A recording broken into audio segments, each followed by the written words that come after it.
bilang bahagi ng mas pinalakas na seguridad at paghahanda para sa pagdiriwang ng Undas 2025.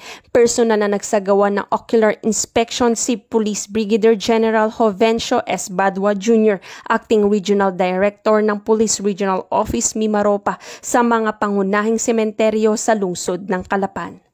Bumisita si Police Brigadier General Badua sa St. Francis of Assisi Quasi Parish Catholic Cemetery at Divine Mercy Memorial Park sa Barangay Lazareto upang tiyaking handa ang mga kapulisan at katuwang na ahensya sa pagpapatupad ng seguridad at kaayusan habang inaasahang dagsa ang publiko para magsindi ng kandila at mag-alay ng dasal sa kanilang mga yumaong mahal sa buhay. Ayon kay Police Brigadier General Badua, ang inspeksyon ay bahagi ng kanyang commitment na masiguro ang safe, peaceful and orderly na pagdiriwang ng undas sa rehiyon.